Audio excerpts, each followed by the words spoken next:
growing up, my grandmother used to tell me that the Lord brings us down low so he can lift us even higher. If my grand is correct, then I would like to extend my apologies to President Womack for the new skylight the chapel is about to get.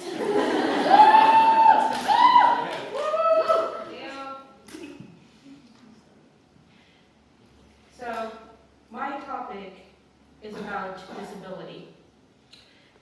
Let's face it, college is really hard. For 4 to 6 years, we are talking about the 8th and 9th circle of hell. And by show of hands, seeing how we're among friends here, we have different struggles. So by show of hands, who has struggles with classes and homework? Athletics, a social life, maybe even a love life. Those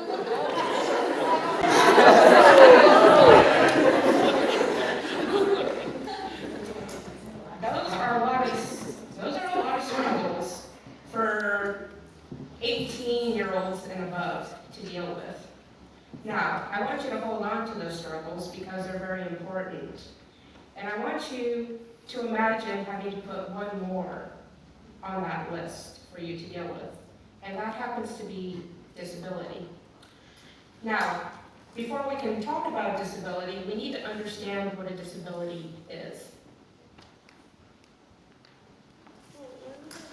According to the Americans with Disabilities Act, a disability is a physical or mental impairment that substantially limits one or more major life activities.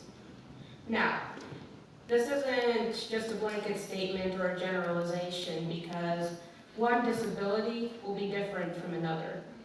Some have disabilities that are slight inconveniences, while others have disabilities that are more debilitating. And it's because of this that in the 80s, it was realized that people with disabilities, particularly students, weren't getting the help that they needed. So, in a way, you can say this was our Independence Day. The American with Disabilities Act was signed into law on July 26, 1990 by President George H.W. Bush. And this bill was very important because it gave those with disabilities equal civil rights and protection from discrimination, particularly on college campuses. Now, what this meant was if a student came forward and they have documentation from their medical practitioner showing that they have a disability that hinders their performance, they can take it in, and if they get approved, they can receive accommodations that are supposed to help level the playing field. I would really like to stress that it's not about special treatment. It's not about a student being able to slough off and take it easy. All it does is gives tools to someone who has to struggle extra hard so that they can achieve their dreams, their callings, and so they can respond to God's words in their hearts. So when they receive their accommodations, according to the ADA, they should be able to have reasonable accessibility to campus facilities.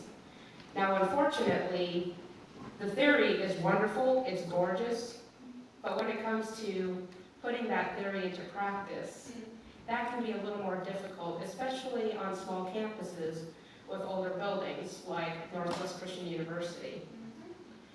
For instance, there are no elevators in the dorm rooms. There's no elevator in the mom-worker apartments. Up until a couple of years ago, there was only a small room on the first floor of Burke Griffith. And it was basically a tiny closet with a bed and a bathroom with the rug room on the other side. And it was usually used for athletes who are injured who couldn't manage to get upstairs. So when you have someone who's disabled and someone who got injured in a sporting event, it can be very complicated to accommodate both, especially if we're talking about cross genders. Also, our oldest building on campus, the administration building, there's no access to the upper floors where the classrooms or even the offices of the administration. There is no access for disabled students, especially those with mobility issues, to talk to the people they need to for help. And that is only the tip of the iceberg when it comes to struggles. Because, as I said, not all campuses are ADA compliant. Not all of them have the tools needed. And thankfully, our institution has made steps in getting closer to being more accommodating for students with disabilities. Like I mentioned, there was an issue with housing until the school acquired the Hilliard apartments last year, and that provided ground floors dwellings for students like me. Now, there's still issues with those apartments, like it's not wide enough to house a wheelchair or other accommodations that could be needed. But it's at least a step in the right direction.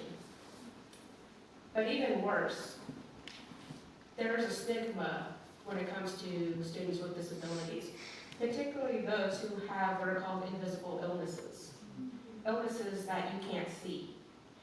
If I'm walking around with a cast, you can tell there's something wrong with me, so I have legitimacy because I have the proof before your eyes. But when you have something like fibromyalgia, Crohn's disease, lupus, multiple sclerosis, or even learning disabilities, ADHD, any disorder of the autism spectrum, and even mental health conditions like depression, you can't see that. You can't see the pain. You can't see the struggle. And because of that, so many disabled students are treated with scorn, disdain, suspicion. Some are even told that they need to prove that they have a disability because there's no way that they can have one and still appear fine. Also, when it comes to accommodations, sometimes it can be a little tricky in implementing those accommodations because even with the best of intentions, professors can occasionally break confidentiality when discussing exceptions to their classroom policies in a way that basically outs the student in question, such as only students with an NOA can use a laptop in class, or we need a note taker for so-and-so. Is anyone willing to take notes for the student? Once again, good intentions, but it basically puts that disabled student in the spotlight. And it has some pretty long-term effects that are very serious. Because when you have a disability, it can be a very hard thing to deal with. It is an assault to your independence, to your sense of pride, and it can make you feel isolated. People feel awkward around you. They don't know what to say, so they prefer to say nothing at all.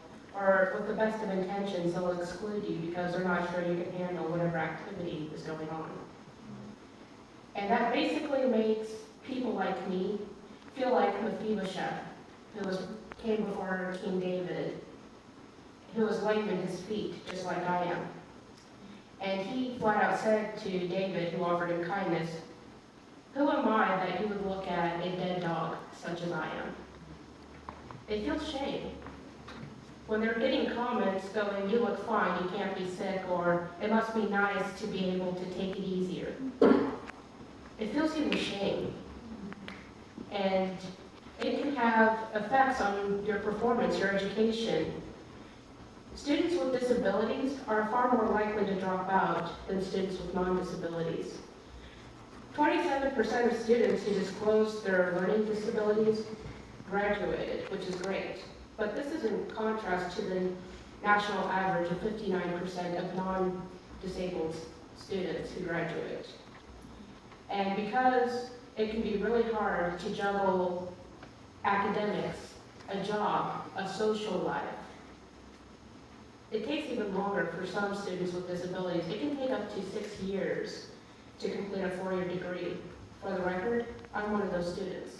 I'm currently in my 5th year of college, trying to achieve my education. So, when it comes to dealing with students with disabilities, there are ways that you can be helpful, that I can be helpful. First of all, be patient with us. Be compassionate. We do the best we can. We're not trying to manipulate. We're not trying to deceive. We're just trying, just like you, to get through our classes. So treat us with the same courtesies you would want to be treated with. And if you're not sure about something about our ailments or what we're comfortable with, ask. Don't assume. Don't be afraid. Let us know as you're asking that you're asking because you care, that you want to understand what we're dealing with. And at the same time, respect our right and our desires for privacy. We will tell you what we are comfortable with. And one of the biggest things that can help is encourage us to advocate for ourselves without shame. So many disabled students don't come forward with their concerns because they see other students being treated like pariahs, and they're going, I don't want that to be me. It also helps to send a message to the administration saying, we have students here who are in need. So when non-disabled students join those who are disabled to advocate with the administration, particularly things like, we have students who can't access the dorms, what can we do to change that? Or they can't access certain classrooms, what can we do to change that? And more than anything, it is so important to open the conversation. So many struggles that students with disabilities face is the fact that there is a stigma because people don't understand what it's like to have a disability, to deal with these extra struggles. So things like seminars or open forums, bringing the conversation to others, that could bring compassion and understanding for these struggles. Now, some of you might be wondering why I would want to speak on something like this. This is my story. I have 3 chronic conditions. I have severe fibromyalgia. I was diagnosed with lupus a few years ago. And last spring, my MRI came back showing I have several lesions in my brain, which is an indicator of multiple sclerosis. I was also told that I will never walk independently again, and that I will eventually be confined to a wheelchair. And these things that I've mentioned before, these struggles, I deal with every day. I know how Quasimodo feels in his bell tower because I know that isolation. I know the shame. Even tonight, I had to struggle. In order to get onto the stage, I had to ask for the piano to be moved. I had to ask for a different microphone. I had to ask for someone to help me onto the stage. And the entire time, I was very apologetic, very self-conscious, and I nearly burst into tears because I felt so ashamed and like such a burden. So when you're dealing with a classmate or a friend who has limitations, sometimes just letting that person know that you're thinking of them, that you care for them, and you want to know how to help them, can be such a treasure. It can be such a wonderful gift because it helps us realize that even though we struggle, even though the road that we are put on is hard, it makes it all more bearable. And it brings the love of Christ to those who struggle and who suffer. Thank you.